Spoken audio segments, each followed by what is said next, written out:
Crime Curious is a true crime podcast that takes an in-depth look into real cases through the lens of a trained investigator and former prosecutor turned judge. If you are sensitive to expletives, anatomical descriptions, and accurate descriptions of crime scenes, this podcast may not be suitable for you.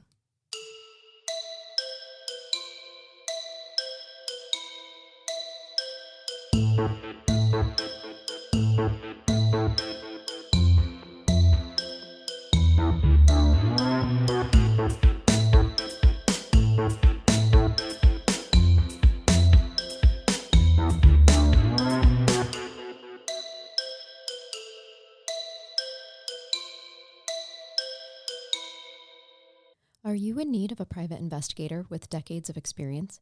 Crime Curious has teamed up with Corbett Investigations, a top private investigation practice in the greater Indiana area and beyond. Corbett Investigations is run by a former homicide commander of one of the country's most successful homicide units and has put over 400 people in prison for homicide, handled over 1,100 death investigations, and solved 33 cold case murders.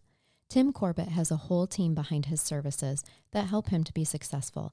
They specialize in services like bloodstain analysis, ballistic crime scene reconstruction, and forensic pathology, just to name a few. When you contact Corbett Investigations, you talk with Tim Corbett directly.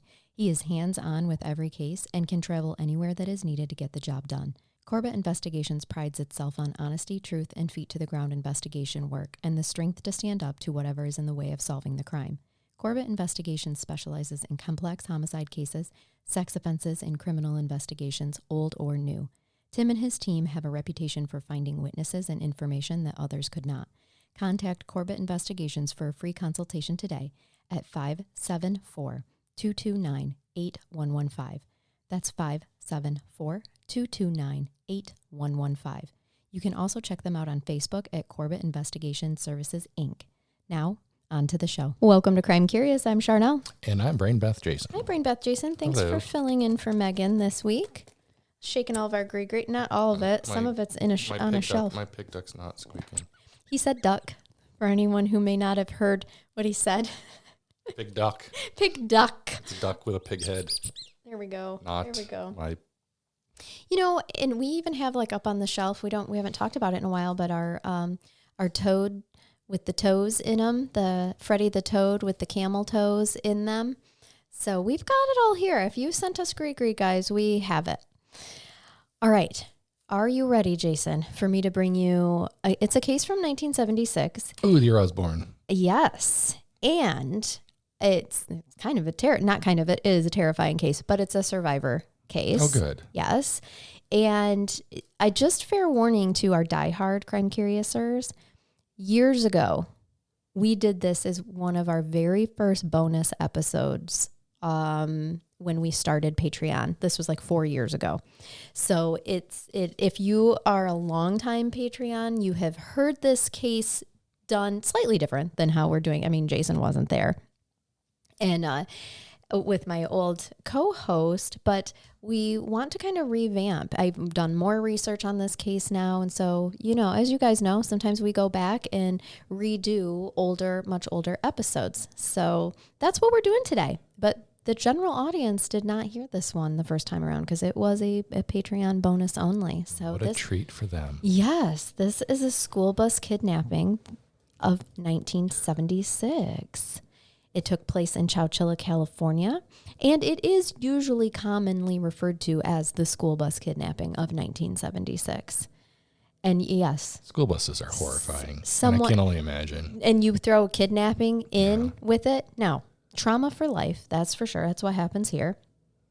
And unfortunately, this happened the day before the final day of summer school. Okay, it happened on July 15th, 1976. These were all children who were enrolled in summer school, and it happened on their second to last day. 26 children boarded the school bus to be driven home. They were between the ages of 5 and 14. Again, this is Chowchilla, California. And the bus driver was Edward Ray, better known as Ed, bus driver Ed. He was a farmer before he became a bus driver. The children adored him. He loved kids. He was an excellent bus driver with an excellent record. A couple of the reports actually said that the kids enjoyed summer school so much that they wanted it to last at least 2 more weeks. They even signed a petition for it because many of the kids described this summer school as feeling more like it was a day camp than an actual school experience. And they really loved their bus driver, Ed. They loved going to summer school. It was just all around a really, really positive experience. Not mine. I couldn't wait till the last day of school, and then I dreaded the first day of school, which is ironic now because I now love learning, but boy, in my youth, not so much. Not my fave. No. The bus was on a rural road when all of a sudden there is a white van. It's always a fucking white van. Why? Panel van, no windows. Yes, Jason. Of course it is. How did you know? Because those are the kidnapping vans. Oh, absolutely. And this stinking thing is parked sideways across the road, okay, so that the bus couldn't just like go into the other lane. And it had the hood was popped up. Well, of course, Ed, being the good country boy that he is, he did try to maneuver the bus around the van, but he opened his window, right? Like he slowed down and then opened his bus driver window when he noticed that the hood was up to ask if, they needed any help. As he was offering help, 3 men entered the bus with sawed-off shotguns and pantyhose over their heads, pointing the guns at Ed and the kids. Pantyhose, I see your face because exactly. I even wrote in my notes, pantyhose, really? Smushes them. It does. It smushes them. Oh, and we will get to the smushing. Actually, the one of the small children, this is just such a sad detail when you realize what they're actually doing here. But the youngest girl, I believe her name is Monica. Yeah.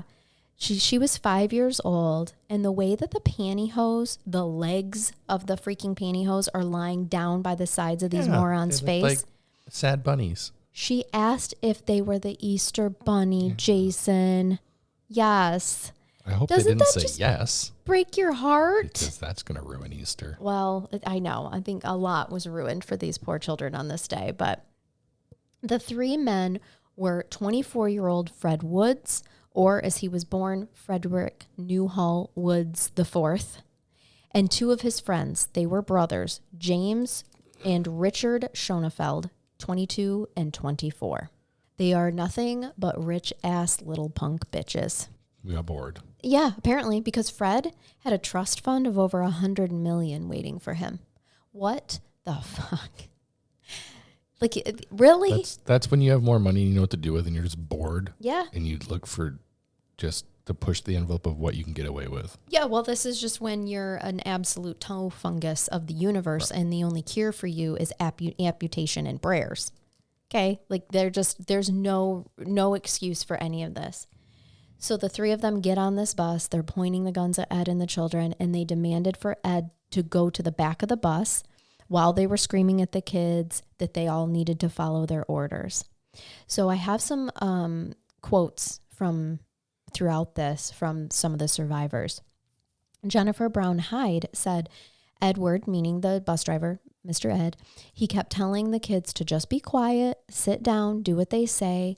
And he was speaking in a harsh tone, which was not normal for him because they know and love him. So they knew he meant business at this point in time. Like, if Ed is using a harsh tone with us, this is serious. So one of these idiots drives the bus while the other kept a gun pointed at these babies and at Ed. And the third followed in the white creepy candy van in the back behind the bus. Jennifer Hyde, who was 9 at the time, by the way, said, eventually the bus went off the road, down into a dry riverbed through a bamboo field. Now, keep in mind, this is not a comfortable ride. They are being bounced all over the place because they're literally driving in a bamboo field. Larry Park, who was 6 at the time, said that they were drove into this big grove of bamboo that was taller, and it was actually taller than the bus. This is all very strategic, and it's, as I said, a very harsh ride. But when it did finally stop, there was another van waiting for them. This one was a green one. They backed the van up to the bus, made half the children exit into the green van, and then made the other half of the children and Ed exit into the white van that was used as the original white van that was a decoy there on the road. They did this on purpose so that there were no footprints left. They backed the vans up to the bus and hauled the kids and made Ed jump from, the bus to the van. Jennifer Hyde was separated from her brother Jeff, who was also on the bus, and that caused her a lot of distress. She said that she kept crying and screaming for her brother. The vans, as you rightfully guessed, Jason, both had brown paneling. Remember that brown paneling that was going to take over the world? Yeah. I think a lot of us probably still have it lurking in our houses somewhere. The inside of this van is lined. Both of these vans, are lined with that nasty ass brown paneling. The windows were blacked out. Larry Park, who was 6 at the time, felt like it was so dark in there, like the darkness was trying to get him. I mean, I can't imagine how terrified he was. And remember, I said this was Chowchilla, California.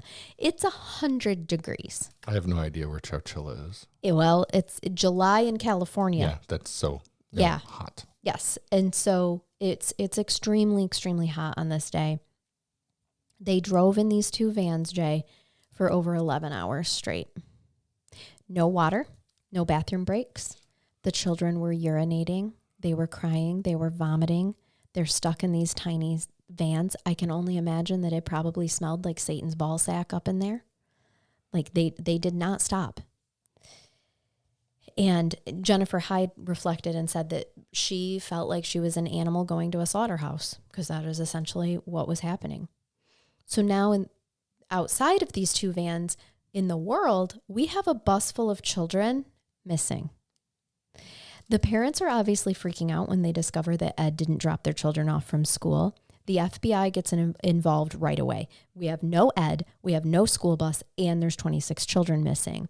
And I feel really bad because that for a while there, people probably thought that Ed had lost his marbles. Yeah. Yeah, so he's being blamed.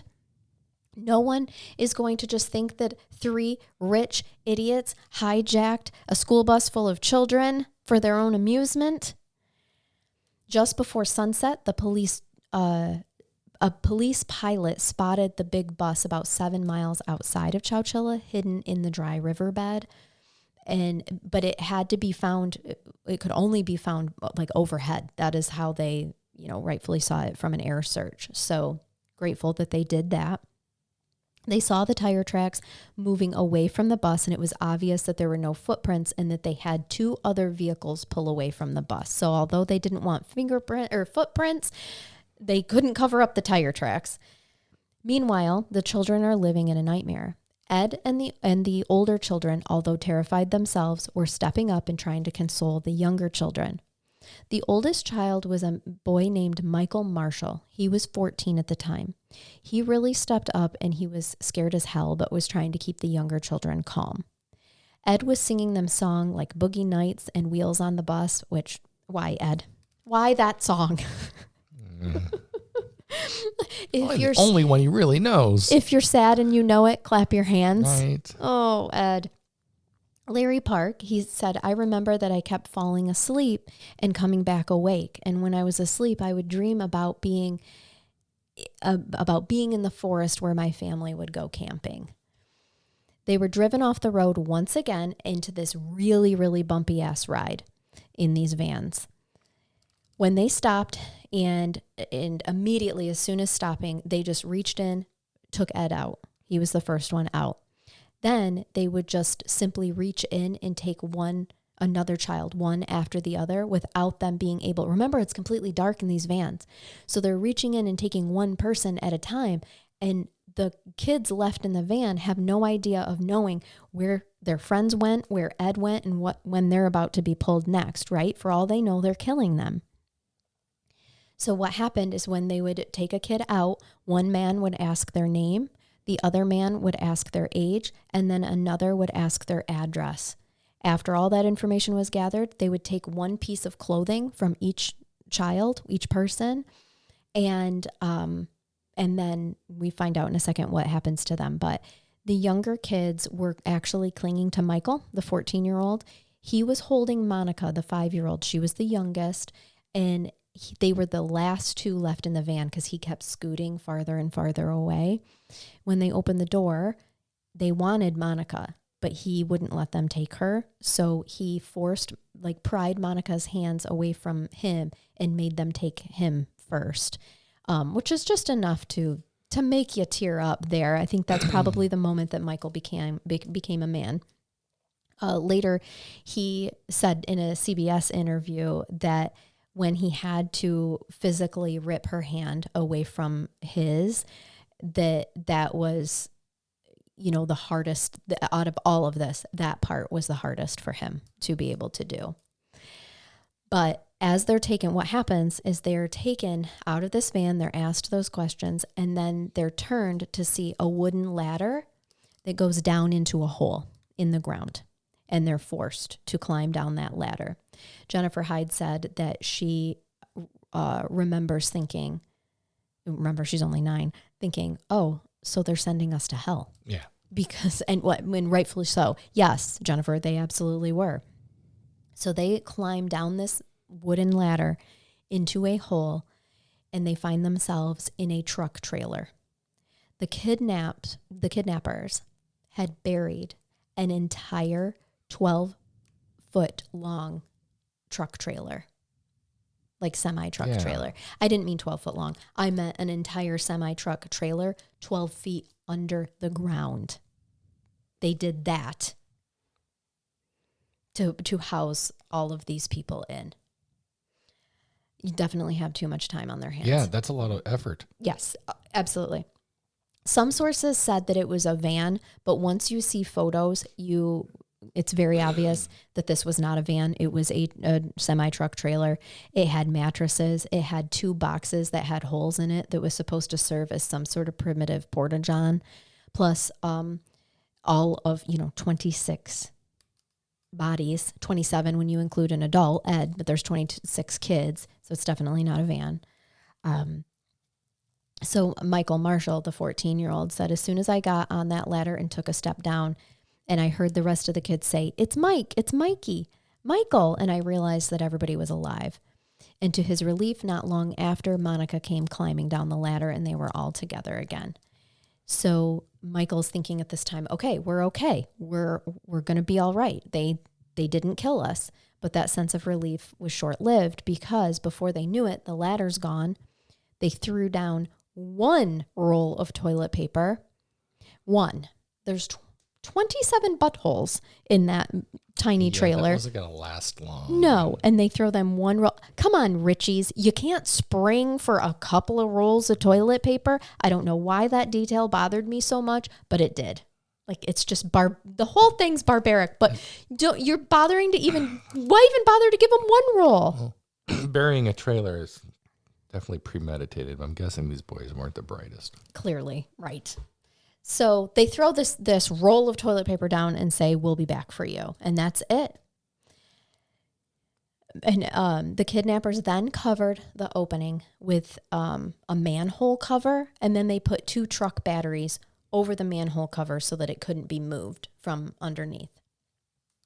Michael Marshall said he remembered it just went dark, and then you can just hear dirt and gravel being thrown on top of them, right? Like they're being buried alive and they're listening to it happen. And at that point in time, they all believe that they're going to die, which, I mean, I don't know how else you would think at that point in time. But Ed told them that they all needed to get some rest, that that him and the older children are going to try to push against the manhole cover, right? And so they do, but it is no use. It has 2 truck batteries, the manhole cover itself, plus dirt on top of it, right? The hours ticked by, and there were times when people would be calm, then someone would start crying, and then the others would burst into tears. And Michael Marshall told CBS News, the thing that made me cry was not being able to say goodbye to my mom. And I'm remembering the last time that I saw her and wishing that I could have told her goodbye. The monsters left enough food for 1 meal only for each of them. It once again smelled like Satan's scrotum in there, as these kids have heat stroke on top of all the stress, that affects the body. So besides, going to the bathroom, they're also vomiting as well, and they're in very serious danger. There were ventilation fans at first, but those ventilation fans stopped working. So then it's just essentially boiling them down there, because those ventilation fans were running on batteries that died. Clearly, these people, their math isn't mathin'. Right. I don't know how long. I think that they expected it to be faster, that they would get what they wanted out of this. I don't really know. No, but 12 hours, give or take, in the hole goes by, and the food is gone. And before you know it, it's now been over 24 hours since they had left the school. Now the roof had started to bow in from the weight of the earth on top of it. They could hear it cracking and creaking and starting to cave in, and dirt is starting to fall in. This, of course, brings about panic. They stacked the mattresses and tried to move the cover, right? And the kids were cheering Michael and Ed and the other older kids on. They tried for hours. Now keep in mind, they're sweating. They don't have any provisions anymore. Ed's not exactly a young chick, anymore. Then all of a sudden, one of the younger kids says, "It's moving. I can see it moving." There was a wooden box over the hole surrounding the manhole cover, and outside of that box was dirt. There was dirt piled on top of it.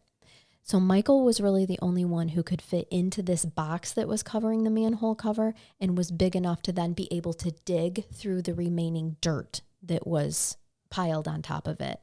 So that's what he did. He just kept digging and moving dirt, and the dirt is falling down, into the hole that they're into the trailer, but he's literally digging his way out of his own grave. Larry Park remembered that then suddenly there's just this ray of sunlight, and it comes down into the opening, and it was catching the dust, and the dust particles looked like a bunch of shooting stars. There was then airflow that came out of the earth, and at that point in time, they realized, like, we're free. We can get out of this. So Michael Marshall was the first to crawl out of the hole. Keep in mind, they have no idea if someone's waiting for them on the other side of this hole to possibly shoot them or to force them back into the hole. But this 14-year-old boy goes first because Ed's too big. All that Michael Marshall could see were big hills and trees. From the outside, the buried trailer, not van, thing just looked like a big sand dune. So no one would have known what was below, what they were actually looking at. It was approximately 8 p.m. on July 16th when Ed, Ray, and the children emerged. They had been in the hole for, at this point in time, like 30 hours. Oh, my apologies. This whole ordeal ends up being 30 hours. They were in the hole 16 hours. My apologies. My math wasn't math in there. Jennifer Hyde said, "We all just scurried like a bunch of little mice, and we heard some noises, machinery, and equipment. And then we thought, oh my God, what if it's them? What if we are going right to the men that took us?" But they had no choice. They had to just keep walking. And poor Ed, here he is with 26 children trying to figure out how to keep them safe. Jennifer said, "We started walking toward the equipment that we heard. We saw conveyor belts and excavators and large machinery. It looked like the Flintstones. And all of these men with these hard hats came up to us and looked at us saying, 'Who are you?' And I remember Ed saying, 'We're from Chowchilla and we're lost.' One of the construction workers looked at Ed and said, 'The world's been looking for you.' The kidnappers had buried them in a rock quarry in Livermore, California, 100 miles away from Chowchilla. When police arrived as evidence, they took photos of every child, and then they transported them to the closest place that could hold them, the Santa Ria Rehabilitation Center, which was actually a local jail. But that was, the biggest place they had for them. Jennifer Hyde said, "I remember going in on the bus, and you could see the prison wires, and you thought, oh, well, now they're taking us to jail. Right. I mean, these are babies. She was 9 when this was going on, right? They're above ground, so they should be happy. For sure, but still quite an ordeal to go from being kidnapped on a school bus to being put in a trailer in the ground and buried alive, crawling out of that, seeing, being met by a bunch of construction workers, and now you're on a bus again and seeing prison wire. You're going to a prison? It's awful. She said they took us into what looked like classrooms, and they brought us apples and soda. She said that they had on these coveralls, and all these little kids, so that they had these coveralls to put them in. I mean, their clothes are ruined. So they're putting them in all these kind of bigger adult clothing and rolling them up and just trying to help them as best they can. Over the next few hours, Ed Ray and the children were examined by doctors. They were also questioned by police. But the problem is Ed and the kids could tell them very little about the kidnappers. They didn't have a lot of descriptions to go on because they're, wearing their mama's pantyhose over their face, for crap's sake. What are they? They don't have a whole lot to tell them. And then they put them all on a Greyhound and escorted them back to Chowchilla. Finally, 30 hours after the ordeal began, these babies were released into their parents' waiting arms. Reporters were everywhere asking them questions, but the kids just wanted to be with their parents. CBS News did interview Jennifer Brown later, and they asked her, how does it feel to be a big movie star? She was 9. She said, I don't know. I've never been a movie star before. Right. For 9-year-old Jennifer Brown, the experience has allowed her to see the world with compassion. They asked her, why do you suppose they would do something like that? And 9-year-old Jennifer said, I don't know. They didn't have enough love. Very insightful for a 9-year-old, I think. My quotes up to this point were from her when she was an adult, remembering the event, but those were taken from an actual interview that she did that night with CBS News when she was 9.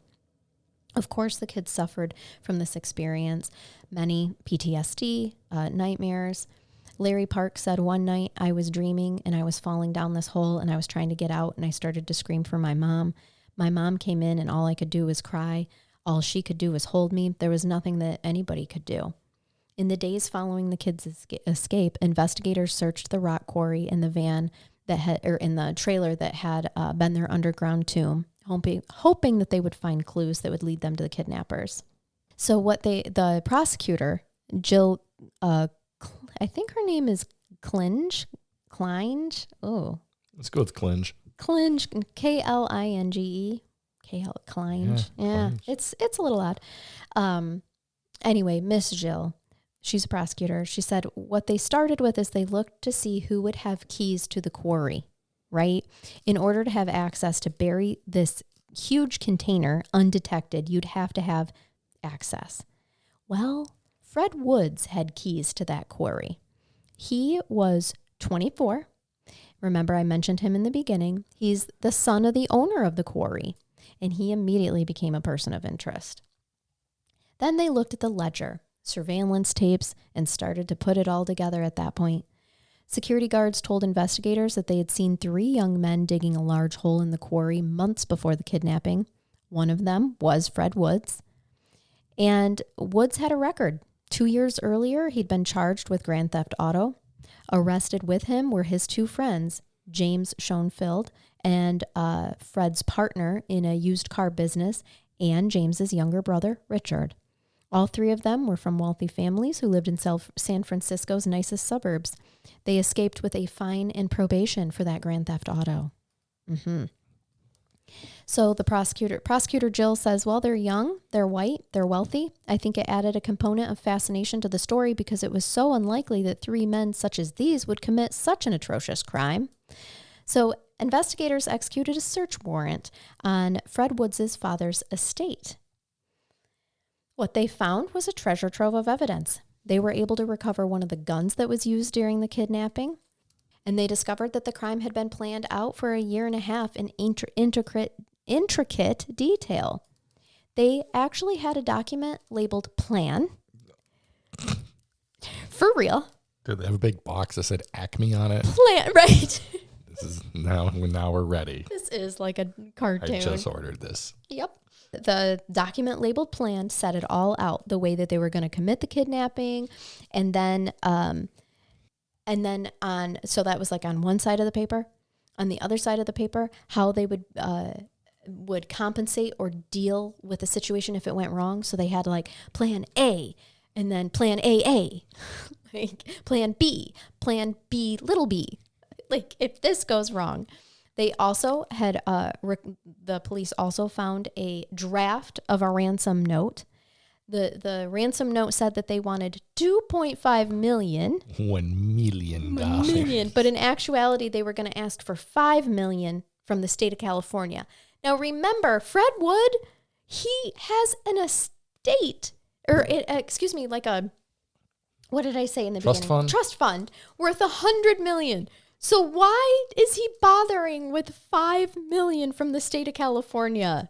I don't know. Because when you have money, well, like I don't know that he was going to either way be able to get the trust fund because he'd been. I mean, I think he was the family fuck up. Well, so Daddy was probably like, "You can have this trust fund money when you can show that you can grow up and stop committing crimes." Well.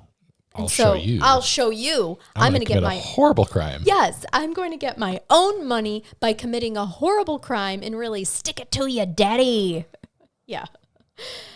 So the problem is the kidnappers were never able to deliver their demand because they tried to call the Chowchilla Police Department, but due to the number of calls that were coming in worldwide, the phone lines were jammed and they couldn't get through.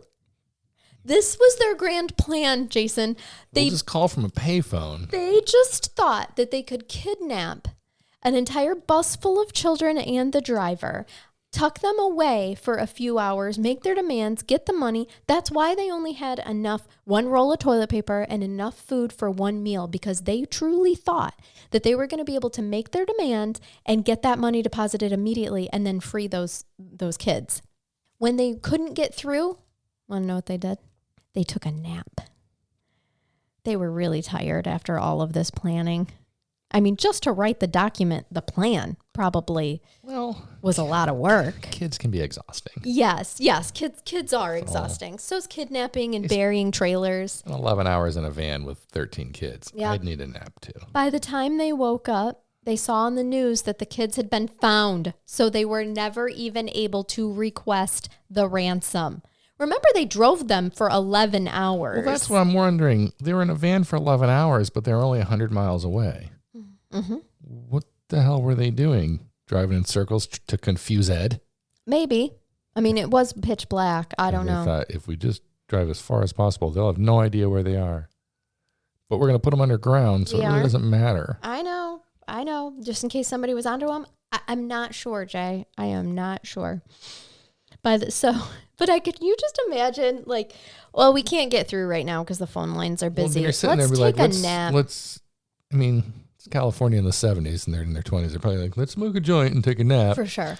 And then they like wake up and they're listening to the news and they're like, 26 children were found. And they look at each other like, oh, are those shit. Are those our 26 children? Like, do you think those are the same ones? Right. And then, like, the leader, Fred's like, I'm pretty sure those are our kids. Yeah, that might have been. Do you think somebody else stole our idea? Right. Like, oh, my God, what are the odds that someone else did the same thing? Yeah. That is fucked. God. So now there is a manhunt on for these three men. Arrest warrants are issued. Richard Schoenfeld turned himself in. Fred Woods and James Schoenfeld fled California, but not for long. Hoping that the children could identify the kidnappers by their voices, the suspects were put in video lineups and asked to repeat phrases the kidnappers used, like get to the back of the bus, be quiet, and how are you kids doing, things like that. So, what drove these young, seemingly well-off men to kidnap children for money? Well, James Schoenfeld eventually said, despite their parents' wealth, that he and Fred Woods were in serious debt. He explained, we needed multiple victims to get multiple millions, and we picked children because children are precious. The state would be willing to pay ransom for them, and they don't fight back. With the overwhelming evidence against them, Fred Woods and both of the Schoenfeld brothers pled guilty to 27 counts of kidnapping for ransom and robbery, but they refused to plead guilty to 8 counts of bodily harm. Those charges would send them to prison for life without the possibility of parole. So, 16 months after their abduction, Jennifer, Michael, and some of the older children faced the kidnappers in court. They testified that in addition to the emotional trauma, they had suffered physical wounds like cuts, bruises, and burns. Jennifer Hyde said, "The kidnappers were sitting to my left at the table, and I didn't want to look at them. I remember giving my dad my gum because I told him I was going to spit my gum at them." Just 5 weeks after being buried alive, the gutsy children of Chowchilla and their bus driver, Ed Ray, were hailed as heroes. They even were gifted a trip to Disneyland, which I think was very nice. Larry Park said, "Everyone thought that was great because the good memories of Disneyland would overshadow the bad memories of the kidnapping." But the kidnappers' lawyers appealed the finding of bodily harm, and the appellate court overturned it. And while acknowledging the horrific nature of the crime, stated that the injuries suffered did not rise to the level of bodily harm under the law. And it just, that breaks my heart. They were buried alive. I would kind of like everybody to just experience it for 1 hour. Yep. I would rather you physically beat my ass than bury me alive in the dark. Yes. I feel like we're making so much worse to say that you weren't caused bodily harm. And I get it. It says specifically under the law. And if Megan was here, she would tell us all the legal yada yada. But guess what, Megan? You're not here. And so I'm going to tell you the legal yada yada doesn't fucking matter right now, because I think everybody should have had to have gone and been buried alive in 100-degree temperature for 1 hour, then come out and decide if that was bodily harm or not. That's just my opinion. The opinions expressed here are mine and also mine alone. Also copywriting yada be yada. Yeah, yada be yada. It's so true. That is ours. Legal yada be yada. So here we go. Well, how did they get to Disneyland? I hope they didn't take a bus. Jesus, Jason, I don't know. I didn't research those that kids are aspect. like, those kids are looking at each other like, here we go again. Here son we of a fucking bitch. go.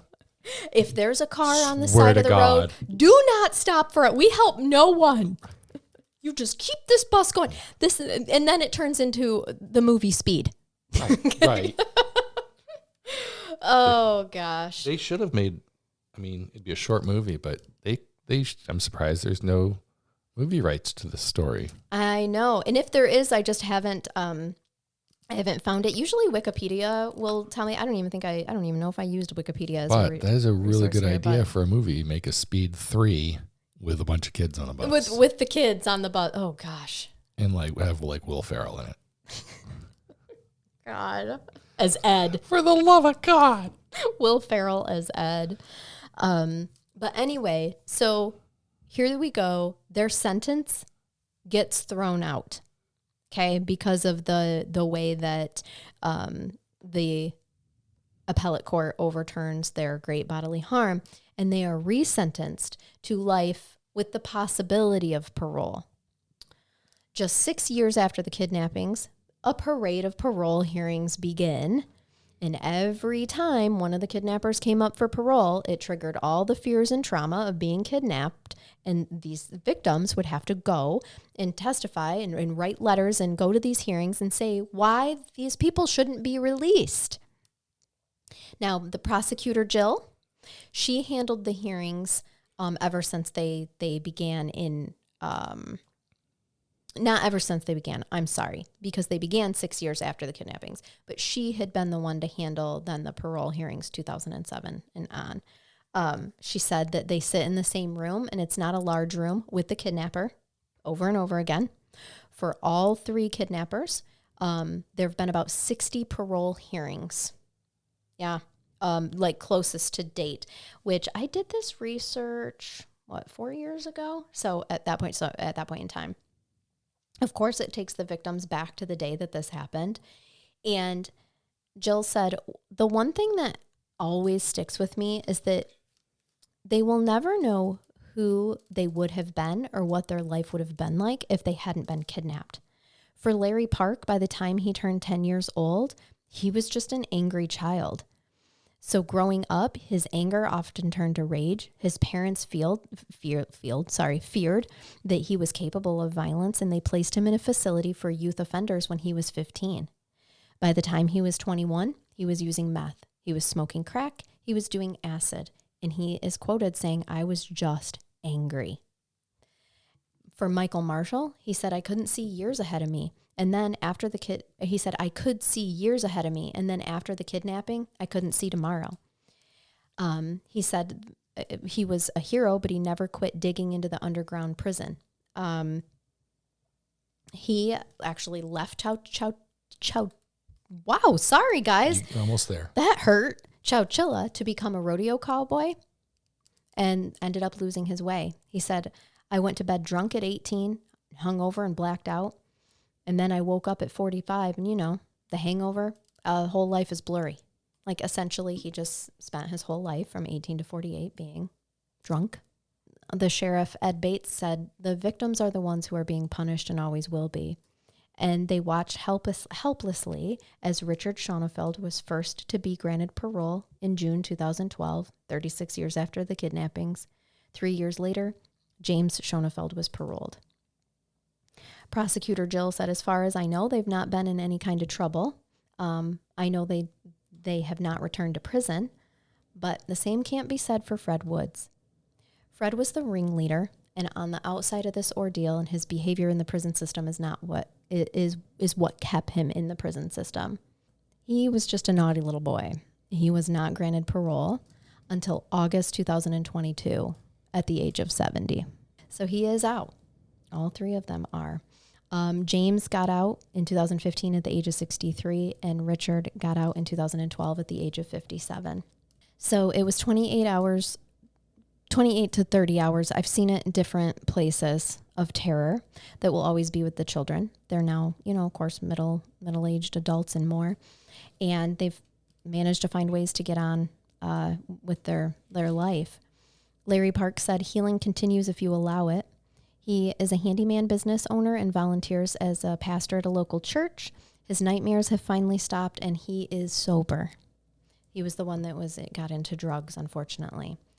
And his sober was maintained by an epiphany that he had about the kidnappers. He said, "My resentment for them was killing me. One night I was lying in bed and I said, 'God, please help me forgive them.' Larry met the men, shook their hands, and did forgive them. And that is what helped him get sober." Jennifer Hyde said, "I've had family and church family and coworkers. I've had the coworkers that have piece by piece helped me put back together my life.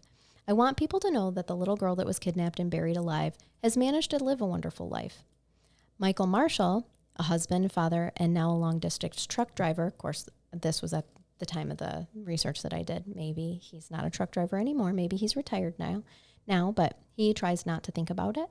He said, "When I put my mom and dad through what I put my mom and dad through is something that I can't forgive himself for." Because remember, he's the one that said, I went off to be a rodeo cowboy at 18 and was basically drunk till I was 48. He's been sober for, at the time of this writing, 8 years. So it's been hopefully longer now than that. And it, with the help of his family and his therapy dog, Blue, he remains sober. Michael said, "I rescued him before he was a year old, and now he rescues me every day." So yeah, that's where we leave. Do we know whatever happened to Ed? Yes, Ed, I can tell you what happened to Ed. So for Ed, he received a California School Employee Association award for outstanding community service before he died on May 17th, 2012. So he lived a good long life. He was visited by many of the school children that he had helped save. In 2015, Chowchilla renamed the Sports and Leisure Park as the Edward Ray Park and declared every February 26th, his birthday, Edward Ray Day. So he was just fine and received a community service award. Yeah. Isn't that a crazy story? That is crazy. Just so senseless. Really. Just pointless. A bunch of spoiled rich boys who threw their entire life away in their 20s because they'd gotten into some debt that I bet their parents probably would have just helped them pay. I don't know. Well, they said they needed millions. Maybe not. I don't know. But damn. Yeah, I don't know who they owed money to. Well. Or if you get that desperate. Again, I can wrap my head around committing certain crimes of desperation. Sure. Like, I need to rob a bank. I suppose I could get in the mindset of someone who is that desperate. Right. But you're like, you know what we should do? Let's kidnap lives. 30 kids. Yes. Because even in the 70s, kidnapping is bad. Yeah. And like, that's why it carries a pretty heavy sentence. Bury them underground and just hope they survive. Like, I think that they were so arrogant and so sure that their little makeshift That they could grave here could keep them alive. That they could get through the phones. Right. And the state of California was just going to drop them $5 million, no problem, never be traceable, that they would never get caught. Like, let's even think about the back end. Let's say that they had gotten through. And let's say that the state of California, which, you know, they would have been negotiating left and right anyway. Like, that's the other piece that bothers me. They're acting like immediately the state of California would be like, okay, we believe you. Let's go right down to this rock quarry, dig up these kids, rescue them, and give you $5 million. You think that money's not going to be marked? How did you think in 1976 that you were going to get away with that? And I know desperation does make people do some crazy things, but damn, this just was never going to work from day one. Also, you couldn't even give it a cool name. You had to just write the plan down. Like, you had it totally written out. Couldn't even give it a creative name. Like step-by-step instructions of how they kidnap children. And just in case we forget and like, listen, we're going to rehearse this again. Let's go through this one more time. Right. This is the plan. And then if this happens... The plan was steal kids, bury, hope we get paid. That was the master plan. That was the plan. That was it. It might as well have been written in crayon. Pay off debt collectors. Right. Yeah. And I don't know. I wonder if prison was safer for them than who they owed money to. Probably not. I hope there were like pictures in the plan. Like Fred drew a school bus. He's like, okay. He's like, what are these? Those are the kids. Those are the kids on the school bus. The stick figures want some of them had long hair. Right. Then there's a big stick figure. That's the driver. No. Oh my gosh. Okay. And I have to bring you a brain bath. Please do. And it is actually kind of a brain bath from the 70s too, boy. In honor of this 1976 case. This is the 1979 horoscope of every sign. And it's... Why 79? Well, you'll understand. Oh. They don't do horoscopes like this anymore. Oh. It's meant to be funny, but it was published in 79 for each sign. I'm sorry. I don't know why I was struggling with words there. So let's start with Aquarius. All right. This is January 20th to February 18th. That is both my sister and fiance. Okay. So to Aquarius. Who were both alive in 79. Yep. I mean, children. Well, it says you have an inventive mind and are inclined to progress. You lie a great deal. You make the same mistake repeatedly because you're stupid. Everyone thinks you're a fucking jerk.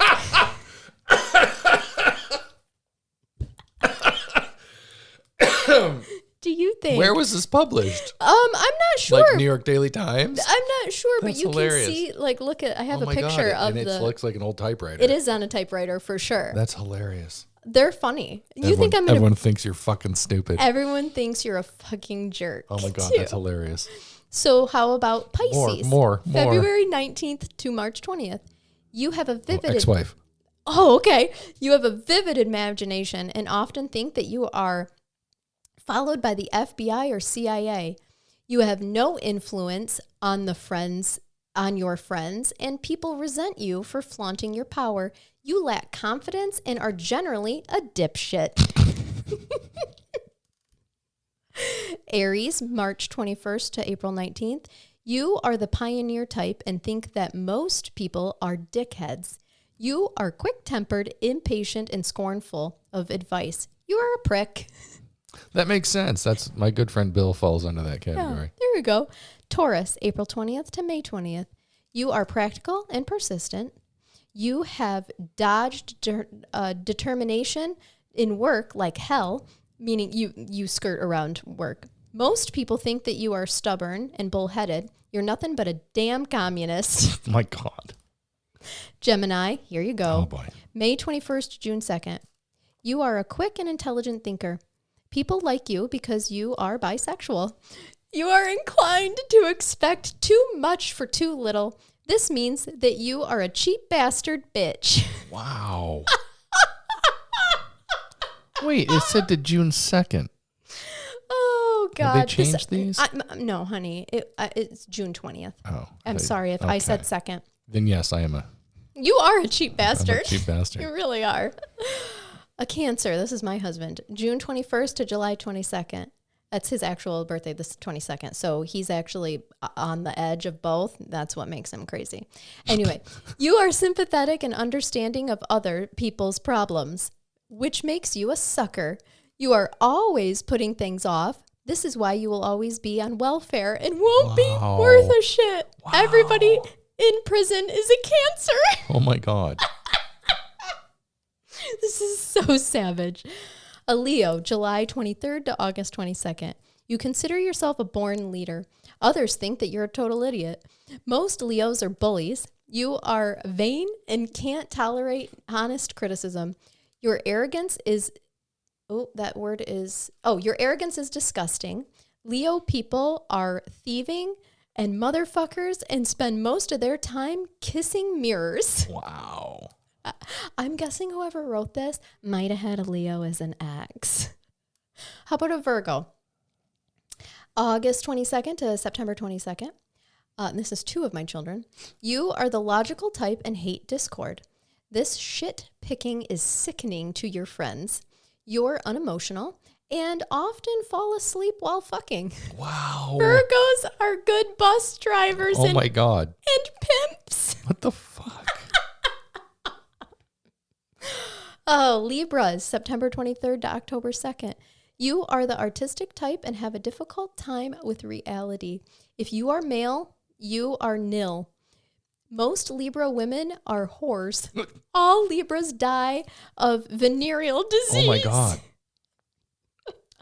So I savage. was really angry when they wrote this. Yes. Scorpio. This is me. October 23rd to November 22nd. The worst of the lot. You are shrewd in business and can't be trusted. You shall achieve the pinnacle of success because of your total lack of ethics. You are a perfect son of a bitch. Most Scorpios are murderers. Wow. We are savage. We can be savage. Sagittarius, November 22nd to December 21st. You are opportunistic and enthusiastic. You have reckless tendencies to rely on luck since you have no talent. The majority of Sagittarians are drunks. Nixon is a Sagittarian. You are the worst. You are not worth the time of day. Good God. And Capricorn. This is my ex-husband. I won't enjoy any of this, I'm sure. December 22nd to January 19th. You are conservative and afraid of taking risks. You are basically a chicken shit. There has never been a Capricorn. Hold on, it's blurry. There's never been a Capricorn of importance. I'm not gonna read that last part. It's telling you should off yourself, essentially. Wow. Savage 1979 horoscopes. We've gotten a little more positive in our horoscoping, which I'm happy to report these days. I would like to circle back to some sort of bizarre horoscopes for another brain bath. We need to find some more of these. That would be fun. Yes. Those are a good one. Have some funny ones. I did enjoy the most Scorpios are murderers. I was like, oh boy, that's what gave me the idea to do this as a brain bath. But reckless confidence to what one was it that are mostly horse? They're horse. Sagittarius are whores. Oh, Lord. Anyway, hope you guys enjoyed your horoscope from 1979 and this episode. And we hope that we haven't scared you away from listening to more in the future. If you would like a ton of us, feel free to join Patreon. We are right there. You get 5 bonus episodes a month if you do the highest tier. It's cheaper than Hulu. So much cheaper. Our most expensive tier is $10. What can you get for $10 anymore. Not a whore, I'll tell you that. No. I don't think that's the going rate. Not that I'm aware of. No, also lady of the night. Let's be. Sure. Business lady. Right. Businesswoman. Shrewd businesswoman, actually. Yes. Sagittarius. No, Scorpios. We're the shrewd in business. Maybe we need to find a Sagittarius that also is in business with a Scorpio. That will work. But anyway, what we were saying was join Patreon. Keep us on air. Keep us creating for you and get all the extra bonus fun. Yeah, for sure. And we hope that you keep it curious. And keep listening. Until next time. Bye-bye. Bye-bye.